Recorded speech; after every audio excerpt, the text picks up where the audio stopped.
Photoshop പഠനത്തിലെ ഏറ്റവും പ്രധാനപ്പെട്ട ഒരു ഭാഗമാണ് ലെയർ മാനേജ്മെന്റ്.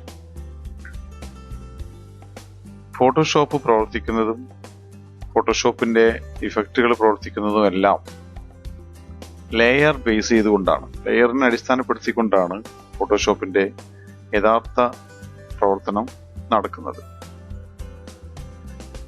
ലെയർ എന്നതുകൊണ്ട് ഉദ്ദേശിക്കുന്നത് അടുക്ക് എന്നാണ് അതിന്റെ അർത്ഥം. കീബോർഡിൽ F7 ഫംഗ്ഷൻ കീസിലെ F7 എന്ന ബട്ടൺ അമർത്തിക്കൊണ്ട് നമുക്ക് ഫോട്ടോഷോപ്പിന്റെ ലെയർ പാലറ്റിനെ ഓൺ ആക്കാനും ഓഫ് ആക്കാനും സാധിക്കും. ഇവിടെ പാലറ്റിൽ ഇവിടെ ഈ കാണുന്ന ഇതാണ് ലെയർ പാലറ്റ്, ഈ കാണുന്നതാണ് ലെയർ പാലറ്റ്. ഇതല്ലെങ്കിൽ വിൻഡോയിൽ പോവുക, അതിനുശേഷം ഇവിടെ ലെയർ എന്നുള്ള ഒരു ഓപ്ഷൻ കാണാനായിട്ട് സാധിക്കും, ഒരു ഐറ്റം. അതിൽ സെലക്ട് ചെയ്തുകൊണ്ട് നമുക്ക് ലെയർ തുറക്കാനായിട്ട് സാധിക്കും. കീബോർഡിൽ F7 ക്ലിക്ക് ചെയ്തുകൊണ്ട് അമർത്തിക്കൊണ്ട് നമുക്ക് ലെയർ ഓൺ ചെയ്യാനും ഓഫ് ചെയ്യാനായിട്ട് സാധിക്കും. ഇപ്പൊ ഞാൻ ലെയറിന്റെ പാലറ്റിനെ ഇങ്ങോട്ട് നീക്കി വെച്ചിരിക്കുകയാണ്. നമുക്ക് ഇവിടെ ഒരു ചിത്രം തുറന്ന് ഒരു സേവ് ചെയ്തിട്ടുള്ള ഒരു പിക്ചർ തുറക്കുമ്പോൾ ആ പിക്ചർ തുറന്നു വരുന്നത് ലെയർ ബേസ് ചെയ്ത് വരുമ്പോൾ ലെയറിൽ നമുക്കത് ബാക്ക്ഗ്രൗണ്ട് എന്ന പേരിലാണ് കാണപ്പെടുക. ബാക്ക്ഗ്രൗണ്ട് ഒരു ബേസിക് ലെയർ ആണ്, അതായത് ഒരു ചിത്രത്തിന്റെ ബേസിക് ആയിട്ടുള്ള അടിസ്ഥാന ലെയർ ആണ് ബാക്ക്ഗ്രൗണ്ട് ലെയർ എന്ന് പറയുന്നത്. അപ്പോൾ ബാക്ക്ഗ്രൗണ്ട് ലെയറിലും നമുക്ക് വർക്ക് ചെയ്യാവുന്നതാണ്. എന്നാൽ മറ്റൊരു അവസരത്തിൽ ഒരു അഡ്ജസ്റ്റ്മെന്റോ അല്ലെങ്കിൽ ഒരു മൂവ്മെന്റോ സാധ്യമാവണമെങ്കിൽ ഇത്തരം സന്ദർഭങ്ങളിൽ നേരിട്ട് ബാക്ക്ഗ്രൗണ്ടിൽ വർക്ക് ചെയ്യുന്നത് പ്രയാസകരമായിരിക്കും. ഉദാഹരണമായിട്ട് ഒരു ബ്രഷ് സ്ട്രോക്ക് ഇവിടെ ഞാൻ കൊടുക്കണം, ഒരു ബ്രഷ് സ്ട്രോക്ക് കൊടുത്തു. മറ്റൊരു വർക്ക് അവസരത്തിൽ നമുക്ക് ഈ ബ്രഷ് സ്ട്രോക്കിനെ അല്ലെങ്കിൽ ഈ പെയിന്റിങ്ങിനെ മറ്റൊരിടത്തേക്ക് മാറ്റിവെക്കണം എന്ന് വരുമ്പോൾ ആ മാറ്റിവെക്കുക എന്ന സംഭവം ഇത്തരം സന്ദർഭങ്ങളിൽ പ്രയാസമായിരിക്കും. അപ്പൊ ഇത്തരം സ്ട്രോക്കുകൾ മാറ്റേണ്ട ഒരു ഘട്ടം ഉണ്ടെങ്കിൽ അത്തരം സ്ട്രോക്കുകളെയും ഇഫക്റ്റുകളെയും ചിത്രഭാഗങ്ങളെയും നമ്മൾ ഓരോരോ ലെയറിൽ അറേഞ്ച് ചെയ്യുകയാണെങ്കിൽ ഏത് അവസരത്തിൽ വേണമെങ്കിലും നമുക്ക് ഓരോ ലെയറിലെ കണ്ടന്റിനെയും ആവശ്യാനുസരണം മാറ്റി സ്ഥാപിക്കാനും പൊസിഷൻ ചെയ്യാനായിട്ടും സാധിക്കും. ഉദാഹരണമായിട്ട് നമുക്കൊരു ലെയർ ഇൻസെർട്ട് ചെയ്ത് നോക്കാം. ഇവിടെ ഒരു പുതിയ ലെയർ ഇൻസെർട്ട് ചെയ്യുന്നതിന് ലെയർ പാലറ്റിൽ ഇവിടെ താഴെ കാണുന്ന ഈ ഭാഗത്തായിട്ട് ക്ലിക്ക് ചെയ്യാം. ഇപ്പോൾ ഒരു പുതിയ ലെയർ ഇൻസെർട്ട് ചെയ്തിരിക്കുകയാണ്. ആ ലെയറിന്റെ പേര് ലെയർ 1 എന്നാണ് കാണുന്നത്. നിങ്ങളുടെ സൗകര്യാർത്ഥം ഞാനിത് വലുതാക്കി കാണിക്കാം.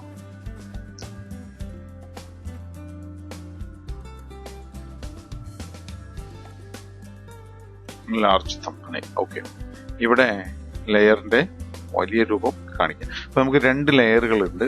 രണ്ട് ലെയറുകളിൽ ഒന്ന് ബാക്ക്ഗ്രൗണ്ട് ലെയർ, രണ്ട് നമ്മൾ ഇപ്പൊ ഇൻസെർട്ട് ചെയ്ത ലെയർ. ഈ ഇൻസെർട്ട് ചെയ്ത ലെയർ പാലറ്റിൽ മുകൾ ഭാഗത്താണ് കാണുന്നത്.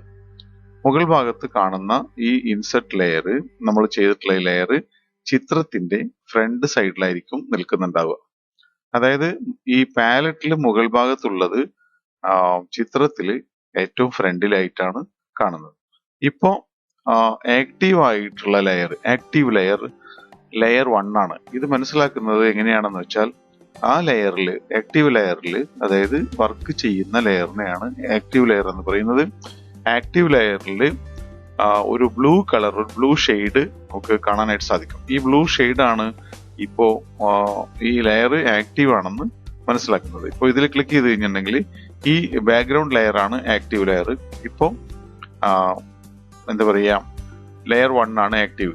ഏത് ലെയർ ആണോ ആക്റ്റീവ് ആ ലെയറിലായിരിക്കും നമ്മൾ വർക്ക് നടക്കുന്നത്. ഇപ്പോ ലെയർ 1 ആണ് ആക്റ്റീവ്, അപ്പോൾ നമ്മൾ അതിൽ വർക്ക് ചെയ്യണം.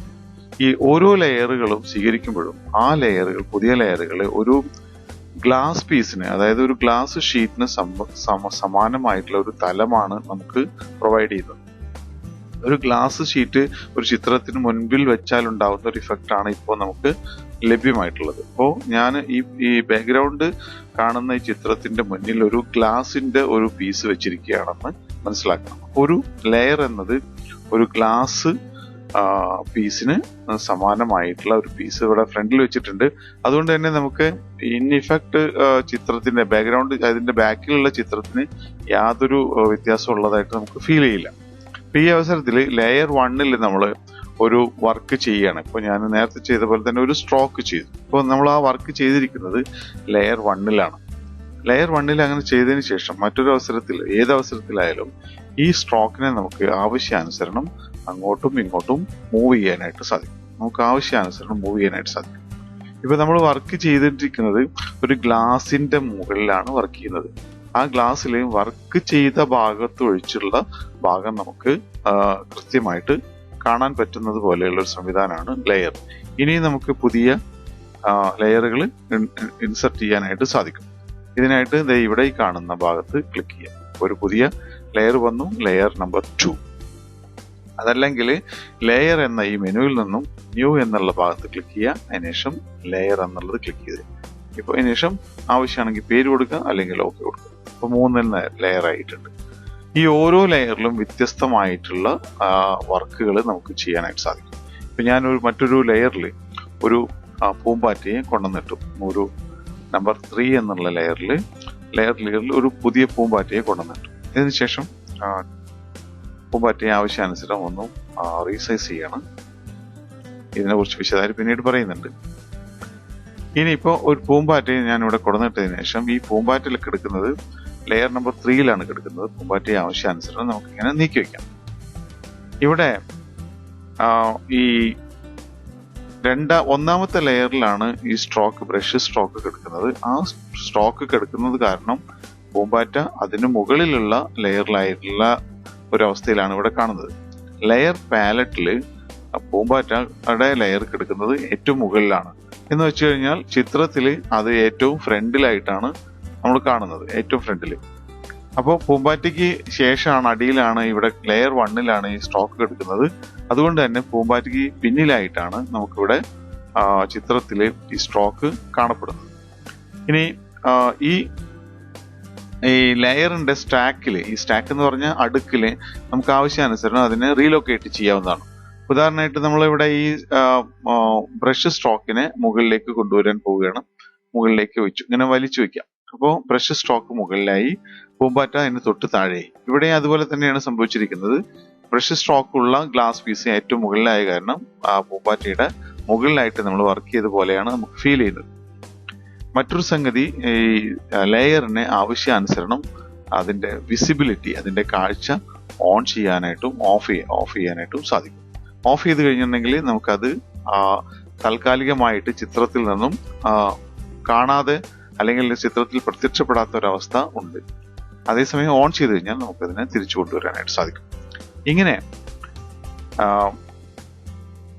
ഒരു ചിത്രത്തെ, ഒരു ആർട്ട് വർക്കിനെ ആവശ്യാനുസരണം മാനേജ് ചെയ്യുന്നതിന് സാധ്യമാക്കുന്ന വളരെ പ്രധാനപ്പെട്ട ഒരു തലമാണ് ലെയർ.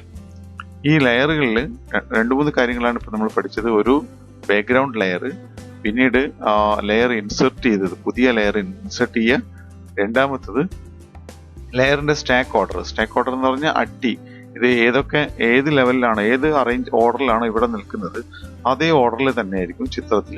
പക്ഷെ ഇതിന്റെ മുകളിൽ കാണുന്നത് ചിത്രത്തിന് ഫ്രണ്ടിലാണെന്ന് മാത്രം. അതുപോലെ തന്നെ ഓരോ ലെയറുകളെയും നമുക്ക് ആവശ്യാനുസരണം അതിന്റെ വിസിബിലിറ്റി, അതിന്റെ കാഴ്ചയെ ഓൺ ചെയ്യാനായിട്ടും ഓഫ് ചെയ്യാനായിട്ടും സാധിക്കും. ഇത്രയും കാര്യങ്ങളാണ് ഇപ്പോൾ ഫസ്റ്റ് ലെവലിൽ എന്ന നിലയ്ക്ക് ലെയറിനെ കുറിച്ച് നമ്മൾ മനസ്സിലാക്കിയിട്ടുള്ളത്. ധാരാളം കാര്യങ്ങൾ ഇനിയും ലെയറിനെ കുറിച്ച് പഠിക്കാനുണ്ട്.